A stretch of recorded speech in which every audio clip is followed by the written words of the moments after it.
Já parou pra pensar que a palavra casar vem de casa porque as pessoas se juntam na mesma casa? Ou que criança vem de criar?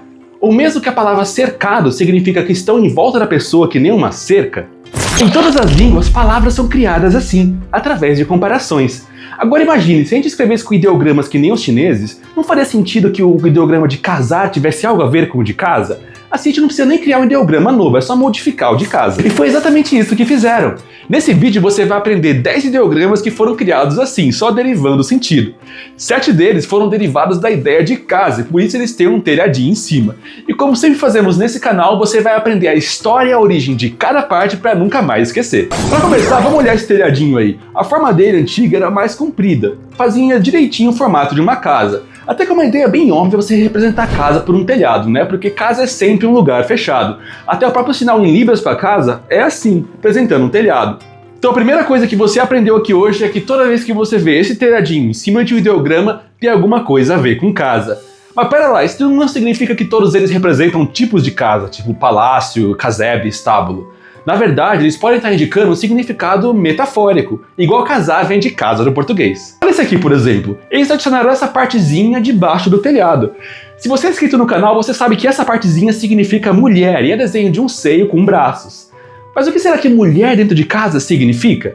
É aí que temos que lembrar que os caracteres foram inventados 3.000 anos atrás. O mundo antigo era muito violento. A violência externa das outras tribos era tanta que muitas cidades da China antiga tinham que construir muralhas no seu entorno para se proteger. Sim, é tipo aquela grande muralha da China que tem até hoje. Como sempre foi na história da humanidade, quem era pobre ficava de fora dessa muralha. Para o homem camponês, saber que a sua mulher estava em casa era uma segurança, porque a casa era a última proteção que eles tinham. A mulher, nesse caso, representa a família, pessoas amadas que estão protegidas dentro de casa. Você acabou de aprender o ideograma de tranquilidade, segurança. Agora repita comigo. Ele se diz an no mandarim ou an no japonês. Notou como, mesmo não tendo nada a ver nem com mulher nem com casa, as duas figuras juntas formam outro significado? Se você conhece esse ideograma do japonês, talvez você lembre que ele tem mais um. Ele significa barato. Quando você obtém algo de forma tranquila e pacífica, significa que não te custou nada, que foi barato. Quando alguém diz que algo te custou caro, significa que te deu trabalho. Mas ao contrário, quando alguém fala que isso não custa nada, é porque aquilo pode ser obtido de maneira tranquila, que foi barato. Por isso, o ideograma de tranquilidade no japonês também obteve o significado de barato. Mas sim, o telhado também pode indicar tipos de casa. Esse aqui, por exemplo, é formado adicionando 2 janelas abaixo do telhado. Ele se lê kon no mandarim ou kyu no japonês. Outro exemplo é esse aqui, que é composto pelo telhado acima e essa parte abaixo. Essa parte originalmente era desenho de uma flecha caindo no chão, representando o final do movimento. Ela significa chegar. Vem da mesma ideia de quando representamos aqui com uma flechinha para baixo. Ele é lido chi no mandarim ou shi no japonês. Já o quarto, ele tem um chegar embaixo do telhado, porque o quarto é um lugar que você sempre volta, chega e fica. Repita comigo. Shi no mandarim ou shitsu no japonês. Até agora você já aprendeu 4, mas olha que interessante esse daqui. Originalmente ele era desenho de um telhado com vários objetos dentro. Ele significa tesouro. Entre os objetos conseguimos ver um jarro, um pedaço de jade e ainda um búzio. Você pode perguntar por que um búzio era algo valioso? E eu já tenho um vídeo que explica sobre isso. Na versão atual do caractere sobrou só o objeto de jade dentro. E também bom, por que ele tem esse formato? Uma possibilidade é que seja um fio atando várias peças de jade juntas, fazendo uma espécie de colar. Essa ideia de representar uma preciosidade pela forma que ela é usada é tão intuitiva que a meio mundo de distância os egípcios tiveram a mesma ideia. Esse aqui, por exemplo, é o hierógrafo egípcio para ouro, que também é uma espécie de colar. Já no caso do caractere chinês, ele foi perdendo os tracinhos até ficar só com 3, o que deixou ele praticamente idêntico ao caractere de rei, que também tem 3 traços. Se você achou tudo isso muito confuso, é só lembrar das nossas letras B, D, Q e P. Todas elas hoje são muito parecidas, só que na origem elas também eram diferentes. Elas acabaram ficando com a mesma forma para ficar mais fácil na hora de escrever. Os chineses fizeram a mesma coisa, foram deixando os caracteres parecidos para facilitar na hora de escrever. O caractere de rei originalmente era desenho de um grande machado, só que ele acabou ficando com a mesma forma do de jade. Por isso os chineses adicionaram um pontinho no de jade para diferenciar do de rei. Repita comigo. Yu no mandarim ou Gyoku no japonês. No Japão, por causa das joias de jade, esse caractere passou a significar também bola, esfera, porque muitas joias são feitas nesse formato redondo. Se você achou isso pouco intuitivo, posso te dar um exemplo do português. A nossa palavra gema, por exemplo, vem do latim e significava tanto botão de flor quanto pedra preciosa, porque ambos são coisas pequenininhas e redondas. A gema de ovo se chama gema também porque é algo pequeno e redondo. Agora vamos voltar para aquele telhado em cima da jade. Ela é bem parecida com o ideograma de segurança, porque é algo guardado dentro de uma residência, por isso significa tesouro.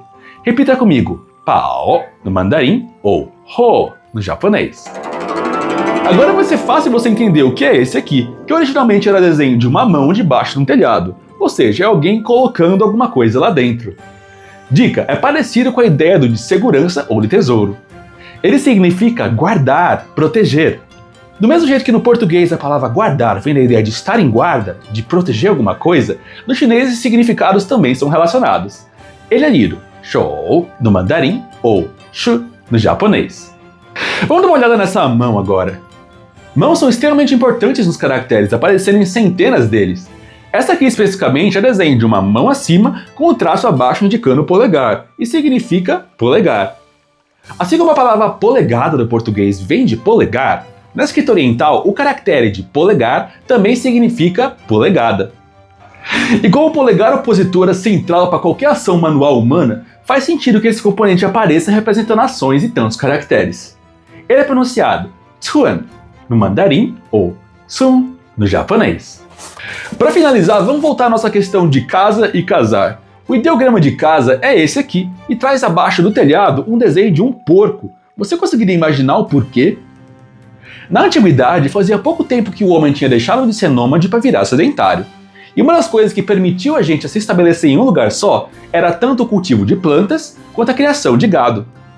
Por isso, faz sentido que relacionado à ideia de estar em um lugar só esteja a pecuária. Agora repita comigo, casa se fala tia no mandarim ou ka no japonês. E você pode estar se perguntando, e esse porco aí sozinho significa porco? A verdade é que esse caractere deixou de ser usado. Hoje em dia, o que significa porco recebeu um outro componente, que simboliza a carne, mas falamos disso em outro vídeo. Por fim, o ideograma de casar é composto pelo ideograma de casa à direita e pelo radical de mulher à esquerda, que você deve lembrar lá do ideograma de tranquilidade. Originalmente, ele significava também ser noiva, ir como noiva, por isso que ele traz o radical de mulher. Na China, ele até hoje significa casar, enquanto no Japão o significado de noiva é mais predominante. A pronúncia também é parecida, assim como casa é parecido com casar. Se fala tia no mandarim ou ka no japonês. Hoje descomplicamos juntos os ideogramas de tranquilidade, palácio, chegar, quarto, jade, tesouro, polegada, proteger, casa e casar. E esses foram ideogramas que têm a ver com casa. Mas sabia que muitos caracteres na verdade vieram do desenho de bonecos palito? Vou te surpreender com 3 ideogramas que você consegue entender só de bater o olho. É só clicar no vídeo que vai aparecer agora.